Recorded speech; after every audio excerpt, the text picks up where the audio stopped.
Chicken সাসলিকের জন্য প্রথমেই নিয়ে নিতে হবে বোনলেস চিকেন এবং টুকরো টুকরো করে কেটে নিতে হবে। তারপর অ্যাড করতে হবে আদা রসুন বাটা, হলুদ গুঁড়ো, মরিচ গুঁড়ো, ধনিয়া গুঁড়ো, জিরা গুঁড়ো, গরম মশলা গুঁড়ো।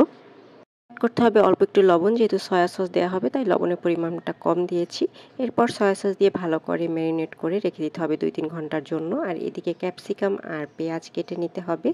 অল্প একটু তেলে একটু লবণ আর গোলমরিচের গুঁড়ো দিয়ে ভালো করে একটু সটে করে নিতে হবে, যাতে পুরোপুরি ভাজা না হয় কিন্তু একটু নরম হয়ে যায়, এই আর কি। এরপরে হচ্ছে একটা সস বানাতে হবে, যেখানে টমেটো কেচাপ, তারপরে sweet chilli sauce, soy sauce, সাথে হচ্ছে অল্প একটু চিনি এবং গোলমরিচের গুঁড়া মিক্স করে একটা সস মেক করতে হবে। এরপরে যে ম্যারিনেট করা চিকেনটা ছিল তাতে কিছুটা কর্নফ্লাওয়ার দিয়ে এটাকে আবার একটু মাখিয়ে নিয়ে ভালো মতো তারপরে ভেজে নিতে হবে। ফ্রাই প্যানে একটু তেল দিয়ে অল্প অল্প করে একটা একটা করে ভাজতে হবে, যাতে সব লেগে না যায়।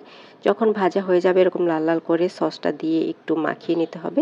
এরপর সব সসগুলো একসাথে দিয়ে মিক্স করে তারপরে সাসলিকের যে কাঠিতে সুন্দর করে সাজিয়ে নিয়ে পরিবেশন করলেই হয়ে যাবে মজাদার সাসলিক। তো কে কে ট্রাই করেছেন অবশ্যই জানাবেন।